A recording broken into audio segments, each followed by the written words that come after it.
बैठक अशी आहे की प्रशासकीय व्यवस्थेला जोड दिलेली आहे आपल्या लोकप्रतिनिधींची. लोकप्रतिनिधींनी अंकुश ठेवायचा आहे प्रशासनावर आणि प्रशासनाने अंकुश ठेवायचा आहे लोकप्रतिनिधींवर. नेमकं या दोघांची झाली आता खूप घट्ट मैत्री. जे दोघांनी एकमेकावर चेक ठेवायला हवा होता त्यांनी एकमेकावर चेक ठेवण्याऐवजी त्या दोघांनी एकमेकाची मैत्री करून 1+1 11 करून घेतलेत आणि त्या दोघांनी मिळून जनतेला, देशाला, देशातल्या तिजोरींना लुटण्याचं काम चालू ठेवलंय आणि गोपनीयतेच्या नावाखाली प्रत्येक गोष्ट झाकण्याकडे सगळ्यांचा कल आहे.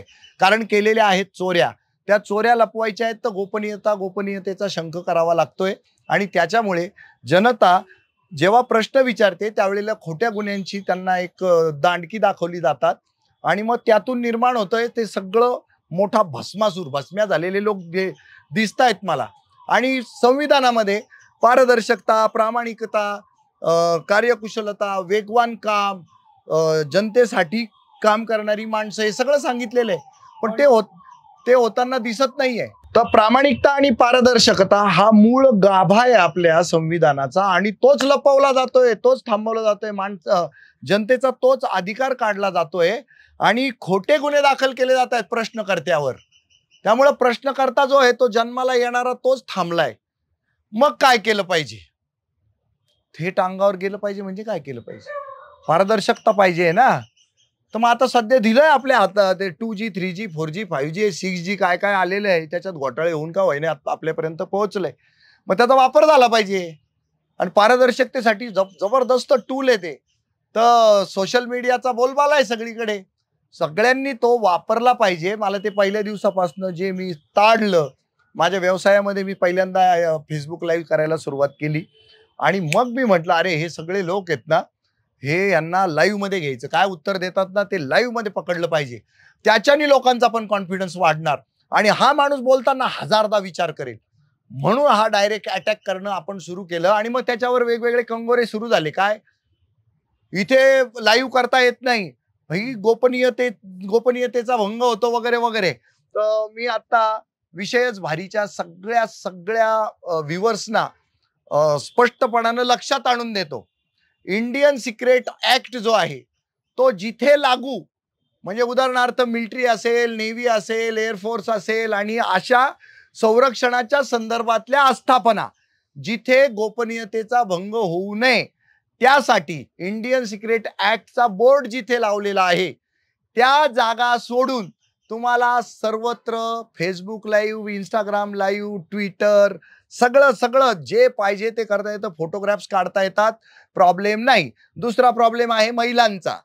पण ज्या महिला सरकारी सेवेत, प्रशासनात आहेत, लोकसेवेत आहेत, अशा सगळ्या महिला, या महिला नसून त्या कर्मचारी आहेत, त्या अधिकारी आहेत आणि त्या महिला कर्मचारी आणि अधिकारी असल्यामुळे त्यांना लिंगभेद करता येणार नाही. कारण त्यांना पगार हा पुरुषा इतकाच दिला जातो. त्यामुळे त्यांचा जो काही विनयभंगाचा विषय आहे तो इथे उपस्थित होता कामा नये आणि 353चे गुन्हे दाखल करण्याची फॅशन, 354चे गुन्हे दाखल करण्याची फॅशन जी आलेली ती मोडकळीस आणायची असेल तर त्याला हे फेसबुक लाईव्ह हे एकमेव उत्तर. व्हिडिओग्राफी केली ना तर ती तुम्ही टॅम्पर करता असा सगळ्यांचा होरा असतो, पण लाईव्ह असलं ना पुन्हा एकदा ऑर्गॅनिक, ते ऑर्गॅनिकच असतं.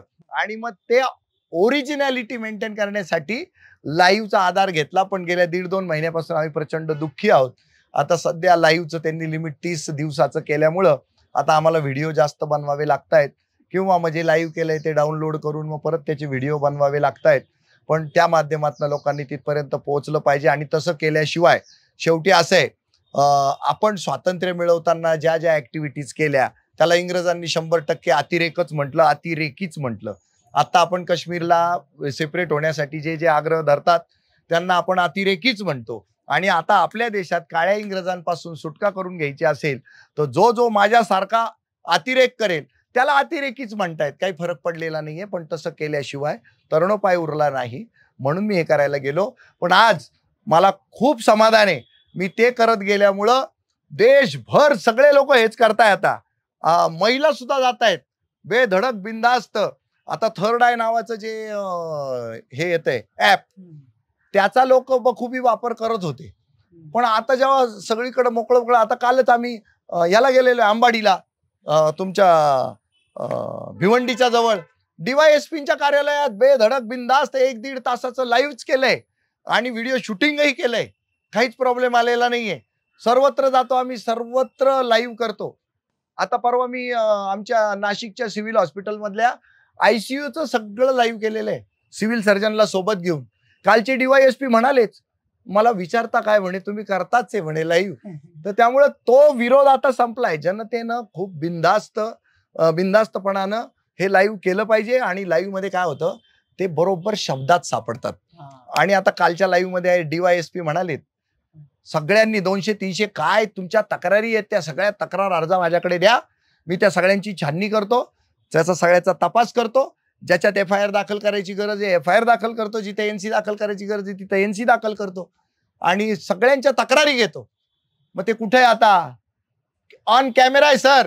हा फायदा आहे म्हणून असं थेट भिडायचं, थेट लढायचं. आणि जेव्हा संविधानानं कायद्यानं तुम्हाला जर हा सगळा स्वातंत्र्याचा भाग हातात देऊन सुद्धा तुम्हाला जर समजत नसेल, जाणीव येत नसेल, तर सगळं दुर्भाग्य आहे आपलं.